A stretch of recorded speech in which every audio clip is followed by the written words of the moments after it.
This is americasdemocrats.org, the weekly netcast for stand-up Democrats. I'm your host, Jim Cuddy. President Obama tweaked Russia in his State of the Union address, and Russian affairs expert Mark Katz confirms that Vladimir Putin is no longer riding high. A progressive leader in higher education denounces those who would academically boycott Israel. And Bill Press talks with Maryland Congressman John Sarbanes. Are you tired of Tea Party Republicans and Rush Limbaugh dominating the airwaves? Do you want the facts you won't get on Fox or even on CNN? Then stay tuned. Our sponsor, 21st Century Democrats, works hard to get everyday Democrats involved in returning our party to its roots and to success at the ballot box. Sit back and listen, then stand up and fight. And follow 21st Century Democrats on Facebook for all the latest progressive news. We're glad you can join us. Russia expert Mark Katz tells us that President Obama's sanctions against Russia are working. And we say hello to Mark Katz, a professor of government and politics at George Mason University, where he does research and teaches classes about Russian politics and foreign policy, revolution, and the war on terror. Professor Mark Katz, thanks very much for joining us today on americasdemocrats.org. Thanks for having me. Our pleasure. Is Vladimir Putin still riding high after the imposition of sanctions and the collapse of oil prices? Not as high as he was early in mid 2014. It seems that with the dual blow of the imposition of sanctions and the collapse of oil prices has negatively affected Russia's oil income and economy in general. And I think that it's made it harder for Putin. Mm-hmm. So the sanctions are working then? They are working to some extent. I mean, they're obviously not reversing his policy in Ukraine, but I think that they are succeeding in making his policies far more costly. What do you make of French President Hollande's view that these sanctions should be lifted as soon as there is progress on the Ukraine situation? Is that too soon? Is that enough? Well, it's not quite clear what the French president meant because obviously if there is progress, then I think it would be useful to start rolling back sanctions. But I don't think we want to roll back sanctions unless there really is progress. And I had the sense that he was willing to start rolling back sanctions, or at least not impose more sanctions in the hope of making progress, and without any guarantee of doing so. Mm-hmm. So it's kind of a scratch your back, I'll scratch yours sort of scenario. If you give up a little, we'll give up a little kind of thing. Right, and I think his statement that Putin's ambitions were limited, and he knew this because Putin told him so. It's not real convincing, it seems, for an awful lot of other people. We're speaking with Mark Katz, professor of government and politics at George Mason University. Is Russia bogged down in Ukraine, and what do you think the outlook is? Well, I think they are bogged down to a certain degree. I think that it was so seemingly easy with Crimea annexing it that they may have convinced themselves that doing something similar in eastern Ukraine would be similarly easy, and it turns out that it's not. And so I think the trouble for Putin is that staying there is involving a lot of casualties, a lot of reputational damage for Russia, but withdrawing would make Putin look weak domestically, because I think there's a lot of Russian public support for what he's doing in Ukraine. I think that they would not be happy to see Russia back down from this. So is Putin facing any real domestic political pressure then? I think so. I think that certainly I was there in May of last year, and one thing that struck me was just the near universal support for the annexation of Crimea. Now, this was something that was very, very popular, and there's a common view that Ukraine really isn't a real country, that it should belong to Russia, or at least large parts of it. And I think that there would be that the Russian public would be very unhappy to see Putin pull back from eastern Ukraine. So I think he's gotten himself sort of stuck. He's painted himself into a corner on this. Why is Ukraine so important? And I mean, why does this whole action even take place from the beginning? What is so important to the Russian people about Ukraine specifically? I think that there's a sense that the whole creation of Ukraine was an artificial Soviet-era action. In other words, its borders were drawn and redrawn by Stalin in particular. And then, of course, there was the 1954 episode in which Khrushchev just transferred Crimea from the Russian Republic to the Ukrainian Republic. Of course, back then it didn't matter. It was all in the Soviet Union. But when the Soviet Union broke up, these borders became real. And I think that for a lot of Russians in particular, the independence of Ukraine was just something that they never regarded as legitimate, and that they regard much of this territory as rightfully Russian. And there's a significant population in eastern Ukraine and Crimea in particular that also sees it this way. And so I think that that's the heart of the problem. And of course, obviously, there's Ukrainian nationalists who think otherwise, who want to be part of the West or become part of the West. And so it's a conflict over basic identity of what this territory should be. So just there are fissures within the Ukraine itself, east and west, about what should happen next, or which country they should be associated with. Yes, there is, and I do think it's important to note that back in it was December 1991 when there was a referendum in Ukraine on secession. All provinces of Ukraine, including Crimea, did vote for independence. In other words, even the Russian-speaking population voted for independence back then, with the expectation that they were going to be economically better off. And I think, again, with this referendum that Putin staged in Crimea in early 2014, those who voted for secession from Ukraine and to join Russia, I think a lot of what they were voting for was they thought they were going to be economically better off as well. In other words, that this is the hope for economic betterment is what motivates much of the population in this particular region. And I think that what we're seeing is that they're not necessarily going to be economically better off. And so I'm not certain just how loyal they would be to joining Russia. Can the Russian people ever accept a democratic system? Well, I would like to think that everyone can do so. I think that the Russian people feel traumatized. They feel that they tried democracy in the 1990s, that it didn't work for them. Now, I think the truth of the matter is they didn't really try democracy at all, that it's just a terrible tragedy that with the collapse of the Soviet Union, that the first elected leader, Boris Yeltsin, was so dreadfully ineffective that they deserved an awful lot better. But I think that in the Russian mind, democracy is associated with chaos, corruption, criminality, and that Putin, many of them still feel that he brought order out of what had been chaos, and that he does reflect the will of the people.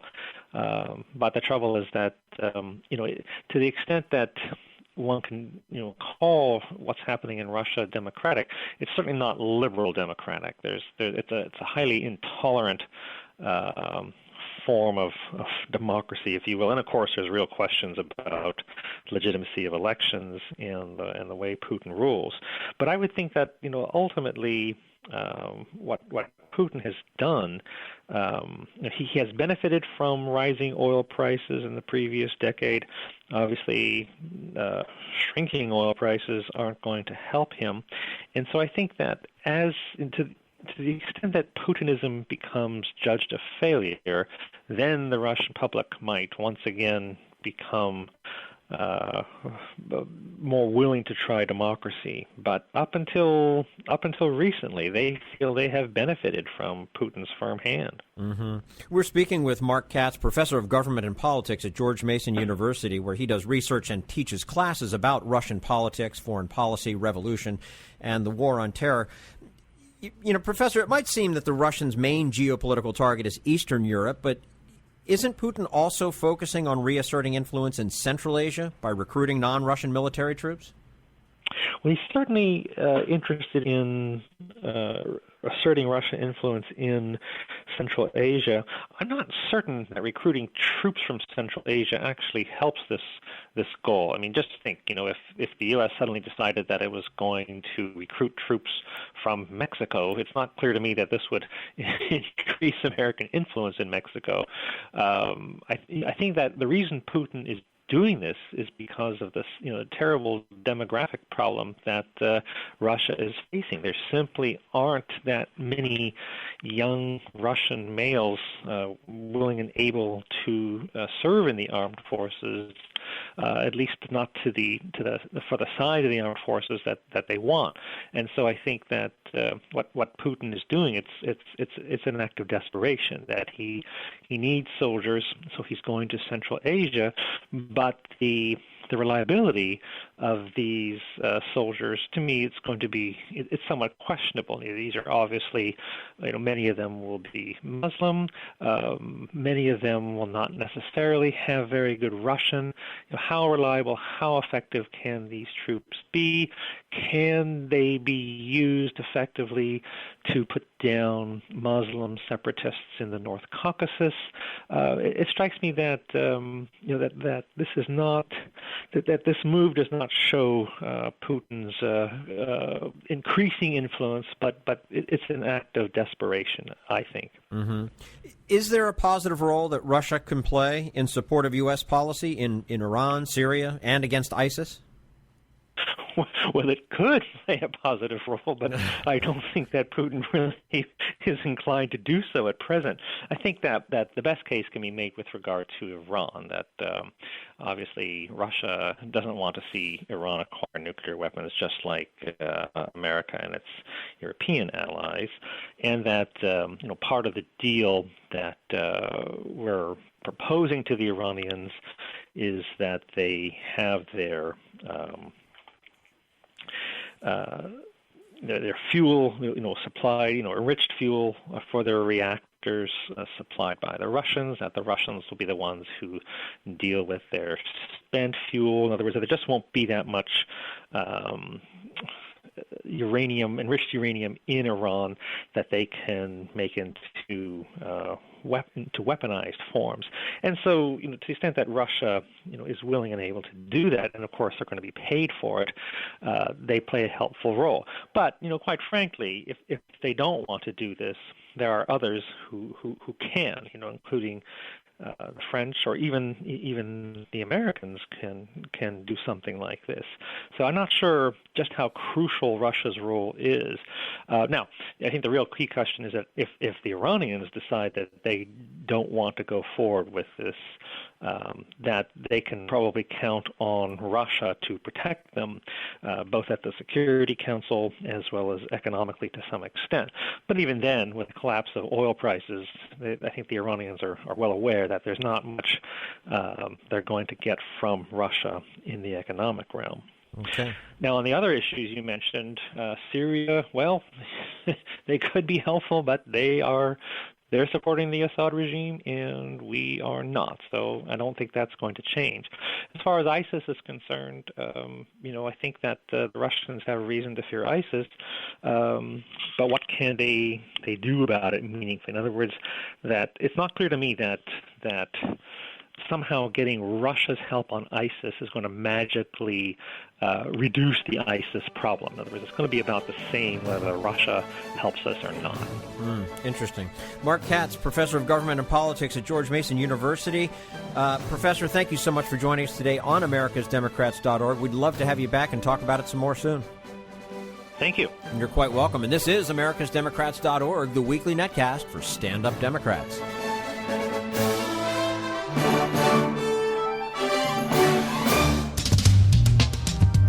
We want you to sit back and listen, but we need you to stand up and fight. Do you want to get involved and help get our party back to its roots and to success at the ballot box? You can make your contribution to Democrats for America's Future and help us keep this show going and to elect Democrats who will stand up for democratic principles. Go to americasdemocrats.org and click on Donate at the top of the page. This is americasdemocrats.org, the weekly netcast for stand-up Democrats. Professor Cary Nelson wonders why only one country, Israel, is singled out by some scholars for academic and economic boycotts. We'll talk to him about that in just a moment. Right now, we turn to Jim Hightower, America's #1 populist, for his common sense commentary. J.P. Morgan has really been socked in the wallet by financial regulators. A total of more than $25 billion levied against the Wall Street baron for massive illegalities. Well, not a fine against John Pierpont Morgan, the man. This 19th century robber baron was born to a great banking fortune and, by hook and crook, leveraged it to become the king of American finance. During the Gilded Age, Morgan cornered the U.S. financial markets, gained monopoly ownership of railroads, amassed a vast supply of the nation's gold, and used his investment power to create U.S. Steel and take control of that market. From his earliest days in high finance, Morgan was a hustler who often traded on the shady side. In the Civil War, for example, his family bought his way out of military duty, but he saw another way to serve. Himself, that is. Morgan bought defective rifles for $5 each and sold them to the Union Army for a hefty profit. Rifles blew up in soldiers' faces, but Morgan pleaded ignorance, and government investigators graciously absolved the young, wealthy, well-connected financier of any fault. That seems to have set a pattern for his lifetime of antitrust violations, union busting, and other over-the-edge profiteering practices. He drew numerous official charges, but, of course, he never did any jail time. Moving the clock forward, we come to J.P. Morgan Chase, today's financial powerhouse bearing J.P.'s name. The bank also inherited his pattern of committing multiple illegalities and walking away scot-free. Oh, sure, the bank was hit with that big fine, but not a single one of the top bankers who committed gross wrongdoing were charged or even fired, much less sent to jail. This is Jim Hightower saying the lesson we need to learn is that banks don't commit crimes. Bankers do, and they won't ever stop if they don't have to pay for their crimes. Need an antidote to the progressive blues? Want some good news about how grassroots folks are rebelling against the corporate powers and winning? Well, here's an easy-to-swallow pill for you, the Hightower Lowdown. Hightower's monthly newsletter will give you the lowdown, even as it lifts you up. It's 4 pages a month, jam-packed with facts you can use, actions you can take, and Jim's own Texas humor, all for only $15 a year. To become a lowdowner, go to hightowerlowdown.org. This is americasdemocrats.org, the weekly netcast for stand-up Democrats. Professor Cary Nelson says the role of progressives in academia ought to be encouraging dialogue on international issues, not boycotting Israel. And we say hello to Cary Nelson, Emeritus Professor of English at the University of Illinois at Urbana-Champaign. He was president of the American Association of University Professors from 2006 to 2012 and has written or edited more than 25 books, including the new publication, The Case Against Academic Boycotts of Israel. Cary Nelson, thanks so much for joining us today on americasdemocrats.org. Nice to be here. Thank you. Why is this movement to boycott, divest from, and sanction Israel sweeping American campuses? Well, I'm glad to say that I guess that's something like an "Are you still beating your wife?" question. And the reason I say that is that it's not sweeping American campuses. I mean, the first thing to know about American colleges and universities is that there are 3,500 of them. There probably are a couple of hundred campuses where the BDS movement is quite strong and having a lot of influence. But unfortunately, thousands of American students are on campuses where the students work 40 hours a week, go to campus at night, sometimes on days off. I'm talking about community colleges, junior colleges. There's no BDS movement on those campuses. And there are university campuses where there's no BDS movement. So it is very influential on a small number of campuses, but you can't fairly say that it's sweeping American campuses because, frankly, the overwhelming majority of American students have no time for that sort of thing. They really don't have much time for political activity. They work, they go to school, their lives are pretty busy. BDS is, I think, a very dangerous movement, but it's not a comprehensive movement. Now, why is it having, a strong effect on a significant number of campuses? Even if it's a small number, it's still a significant number. I'm afraid there's no good news here. First of all, over the last generation, there's been a gradual politicization of the humanities and the interpretive social sciences. And it has become more and more intense, and it now is largely focused on anti-Israel action. It's not there in the sciences. My own campus, 60% of the faculty supported withdrawing Stephen Salaita's appointment. And that 60% of the faculty was in sciences, engineering, agriculture, that whole side of campus. All of the opposition to his appointment and all of the strong opposition to Israel came from humanities departments and a few social science departments. So I think the first thing to say about the impact that BDS is having is that it's very discipline specific. Even on the limited number of campuses where it has influence, it is highly concentrated in a particular subset of academic disciplines: English, history, foreign languages, Mideast studies. These are the disciplines where there's intense BDS activity. And it speaks to the nature of those disciplines and how they have transformed themselves over the last 20 to 30 years. Unfortunately, it sometimes also means that faculty members become so committed to the BDS cause that they lose their sense of objectivity.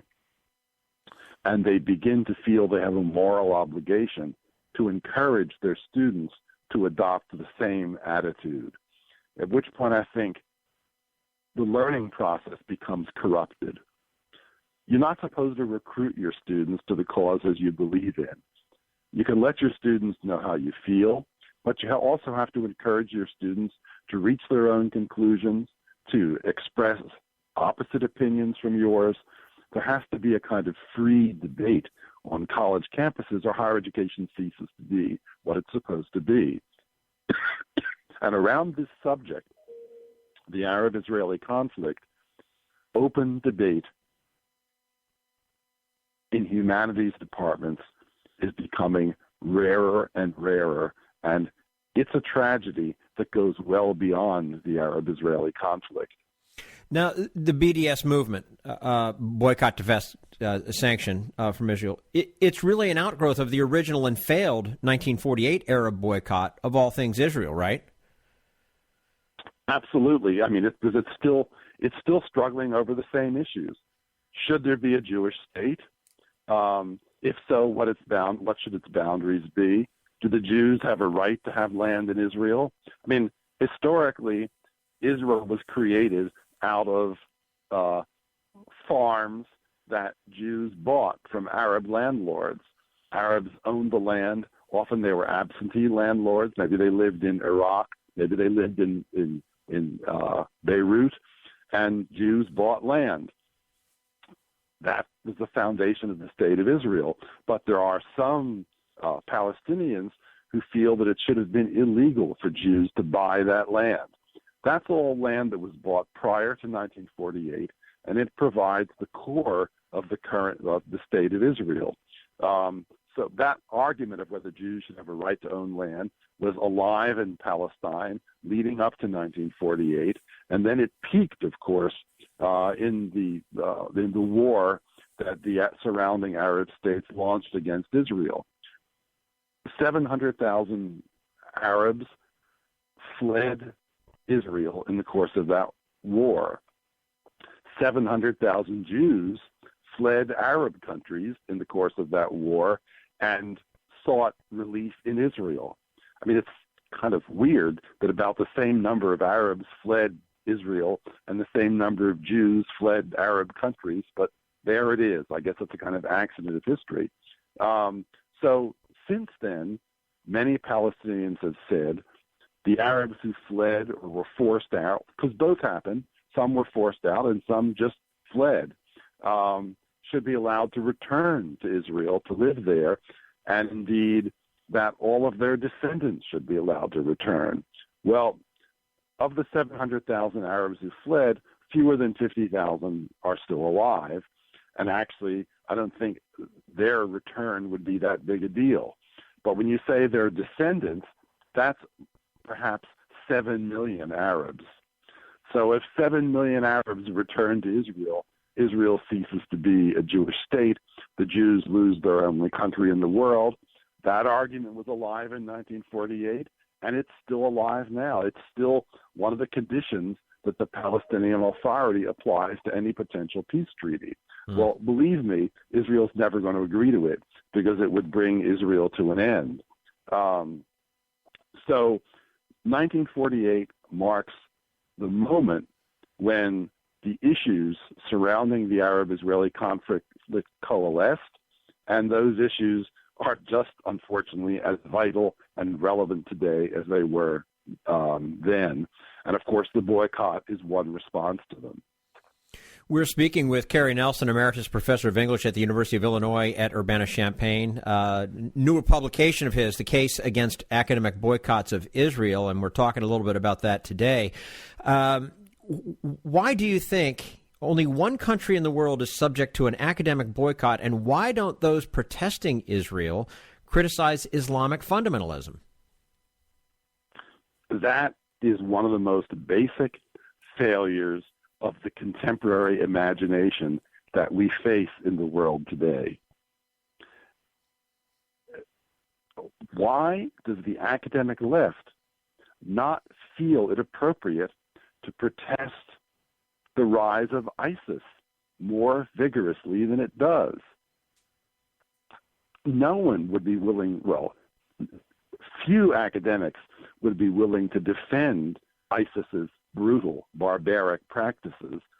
And yet when it comes to complaining, they complain not about ISIS, but about Israel. So we have, in the last couple of years, seen the rise of a much more virulent form of Islamic fundamentalism than we've encountered before. What underlies the left's unwillingness to confront it directly? First of all, I think it partly does begin with the work of the Palestinian writer Edward Said, who said that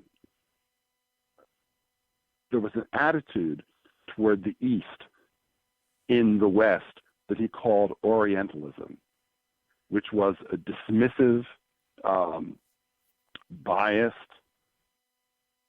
sense of superiority over the culture of the Orient. And people gradually came to believe that any time you criticized radical forms of Islam, it was part and parcel of this fundamental bias, that it wasn't an objective analysis, it was evidence of prejudice. Now, when that gets to the point where you criticize ISIS and someone says you're biased against Islam, I basically think that's insanity. If you can't criticize a political movement as self-evidently monstrous as ISIS, something is really wrong with your moral compass. But there it is. It's a form of political correctness on the academic left, and in the international left, that you can't pretend to objectively analyze strengths and weaknesses within Islamic traditions, that you can't draw distinctions between healthy and unhealthy Islamic traditions. And, there are healthy and unhealthy traditions in all of the world's major religions. Christianity brought us the Inquisition. Christianity brought us the Crusades. It's hardly as if Christianity is without nightmarish components in the course of its history. It should be possible to draw distinctions amongst any major religions, traditions, and trends. And yet, it's become impossible for many on the left to cast that kind of objective gaze on the variety of forms of Islamic radicalism that we confront today.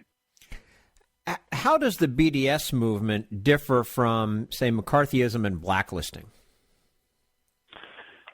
Well, the BDS movement tries to claim that it doesn't engage in blacklisting. That's probably its single most signal misrepresentation.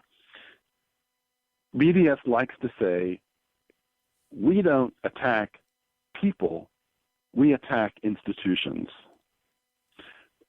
On American college campuses this fall, BDS started doing two things.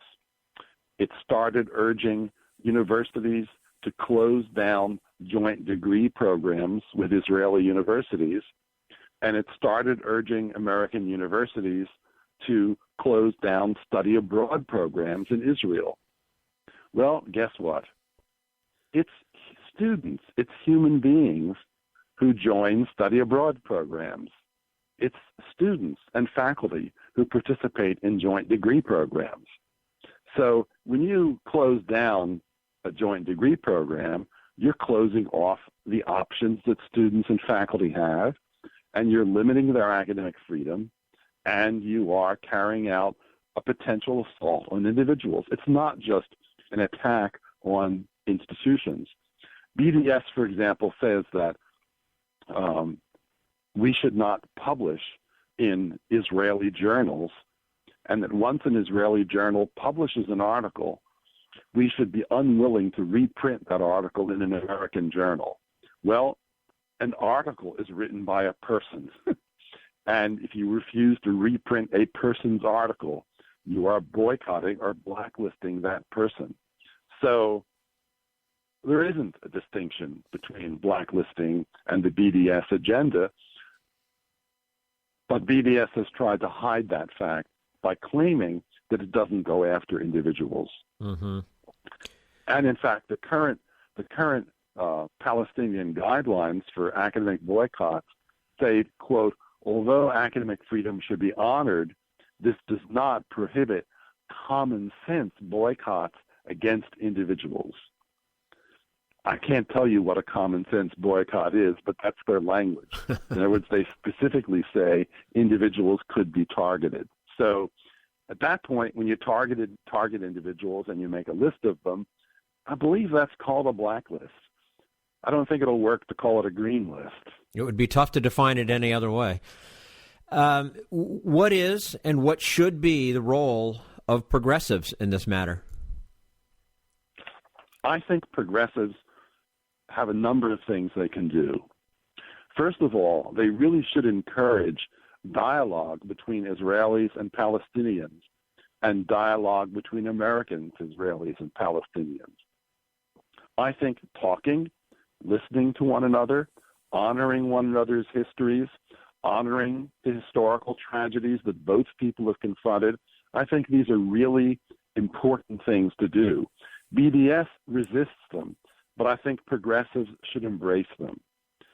I also think progressives should focus on practical political steps, ending settlement expansion east of the wall, the fence, the security barrier, and whatever you want to call it. Today's Israeli government is not going to last forever. Governments change. But as you build more settlements east of the wall, you limit the capacity of later Israeli governments negotiate successfully for a two-state solution. So I think, there are certain narrow political goals like that could really matter and could be much more important than empty gestures like a boycott. So I think the left should focus on dialogue, and it should focus on specific political strategies that either help move us toward a two-state solution or at least help prevent undermining a two-state solution. Okay. Cary Nelson, Emeritus Professor of English at the University of Illinois at Urbana-Champaign. Latest publication, The Case Against Academic Boycotts of Israel. Cary, thank you so much for your time with us today on americasdemocrats.org. Hope to have you back again soon. Thank you. And this is americasdemocrats.org, the weekly netcast for Stand Up Democrats.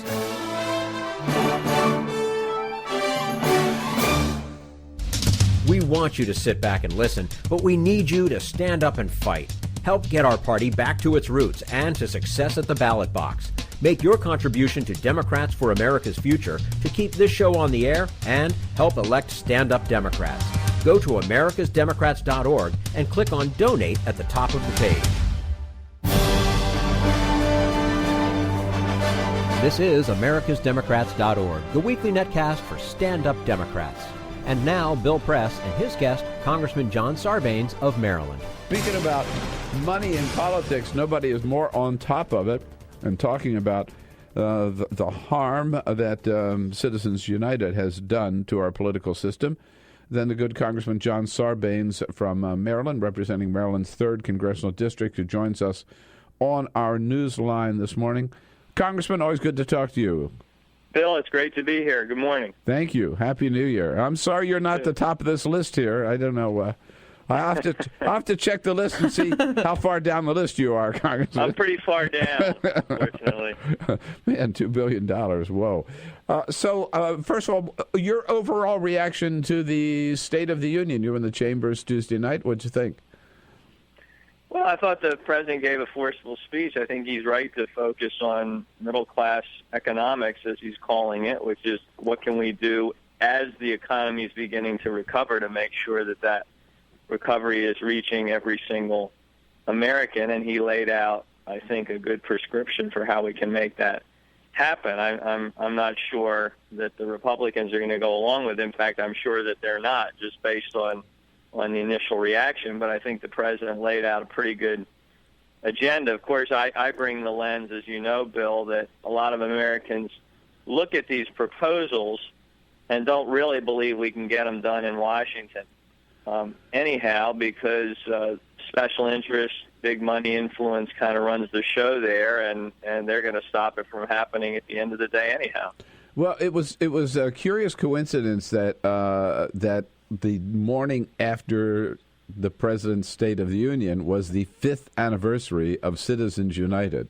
Mm-hmm. And the President put out a statement yesterday saying, again, that Citizens United had done was wrong, wrongly decided, and has done so much harm to the country. There's certainly a connection between the two, isn't there?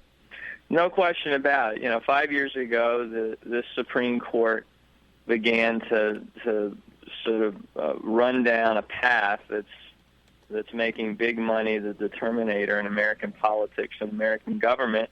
Really took the lid off of spending by the super wealthy and well-connected, and they now have more influence than they've ever had before. The result being that the average American out there really doesn't feel any incentive to show up in the political town square, because they feel like it doesn't matter what they do, their voice isn't heard. If they cast a vote, they cast it for someone who ends up in a place where big money calls the shots anyhow. I think there's a link between that feeling and that cynicism over big money running things and the fact that we had the lowest turnout in this last election since 1942. The rational voter says, why not stay home? If my vote really doesn't make a difference because money calls the shots in Washington, let me stay home and maintain a shred of dignity. So is this something that Congress can tackle, or ultimately does it depend on a different makeup of the Supreme Court?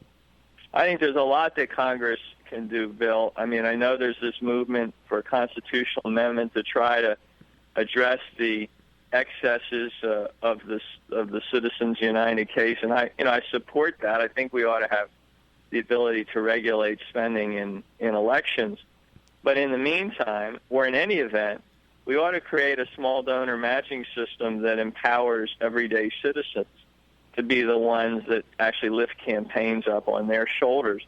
Because if you do that, candidates will want to go find those small donors. They want to find everyday citizens. They'll show up in your living room because you can get 30 of your friends together, make some small donations, earn public matching funds, and raise enough money that it's consequential for that candidate. That's the only way you bring millions of Americans out of the bleachers and into the ring, if they believe that their voice and their participation in a world where money is speech actually makes a difference. And that's what the Government by the People Act, H.R. 20, would do. It would create such a system. We reintroduced it yesterday, I'm glad to say, with 138 original co-sponsors. No kidding. Wow, that's impressive. I was going to ask you if you'd reintroduce it because we talked about it in the last session, of course. But, yeah, that's a good start, healthy start. Any Republicans on it? We do have Republicans. We have Walter Jones of North Carolina. God bless him. Good man. Really comes to it with the right attitude. He senses among his conservative constituents this feeling of being left out, locked out of their own democracy. What's interesting, Bill, is the polling data and my own experience talking to people is that it doesn't matter whether you're a Republican, Democrat, or independent. There's a deep feeling that special interests are running the show in Washington and everyday people are being left behind. And if we can sort of marshal that sentiment and channel it into a vehicle like the Government by the People Act, we could get this reform. It's not going to happen tomorrow, but it could happen, and we want to be ready with this broad coalition we've built across the country so that when that moment presents itself, we're ready to take advantage of it. Congressman John Sarbanes, our guest, representing Maryland's 3rd Congressional District. How can people find out more about this, Congressman? What's the best site to go to online? Well, there's a couple ways you can do it. You can Google Government by the People Act, and you will arrive at a number of different platforms where you can add your voice to this effort, sign petitions. You can go to www.ofby.us. So that's like of the people by the people, ofby.us, and that's a site that's really devoted to promoting this kind of campaign reform and giving people the voice that they deserve in their democracy. Now, how would this multiplier effect work? Here's how it would work, Bill. If you give a small donation, and that's anything up to $150 in a primary or general, that is matched 6-to-1 by public funds where the candidate you're contributing to has agreed to meet certain requirements, and that is reach out and cultivate small donors, agree to limit the amount of high donations they receive, agree to give up traditional PAC funding. So that candidate has to meet certain standards. But if they do, then every small donation they receive will benefit from this 6-to-1 match. And before you know it, they're able to raise real dollars by turning to everyday citizens, to their constituents, by the people out there who ought to be listened to. So if you're a $100 contributor, right, then you become, through this act, a $700 contributor, if I have my math correct. That's exactly right. And we help the $100 contributor. If you give $700, they're going to take you seriously, right? That's the whole point. Yeah. That's the whole point. Right now, the $50 donor or the $100 donor can't get the candidate's attention because how do you compete with some PAC donation or some deep-pocketed, high donor on K Street who can give $750 or $1,000? You can't. But if you've got the match behind you, boosting up the power of your voice, all of a sudden that candidate wants to come listen to you, and that's the way it ought to be.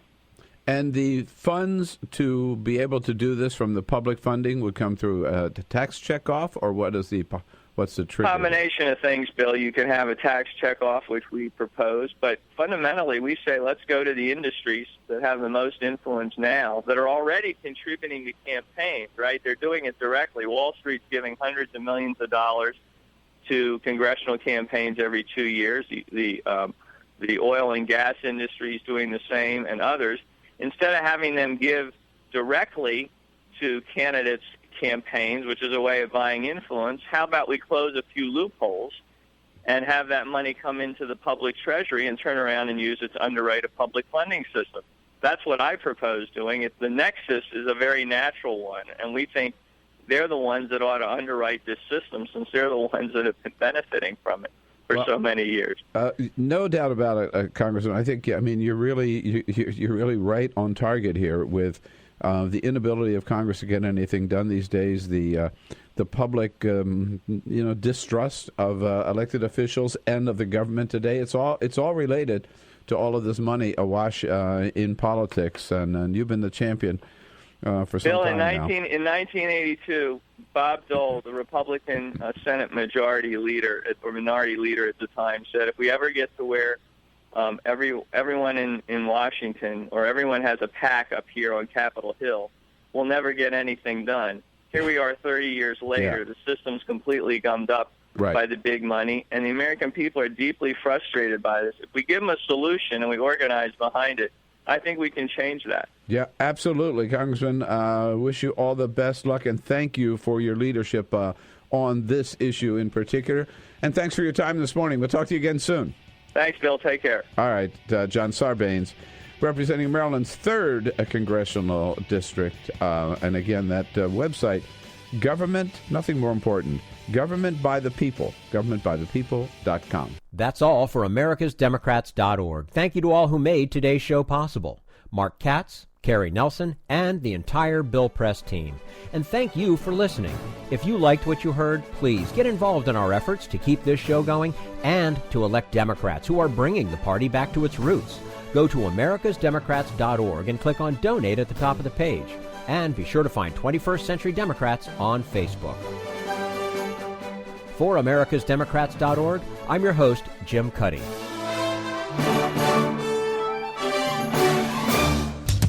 We want you to sit back and listen, but we need you to stand up and fight. Join us, support the show, and help elect Democrats who will stand up for democratic principles with your contribution today. Go to americasdemocrats.org and click on Donate.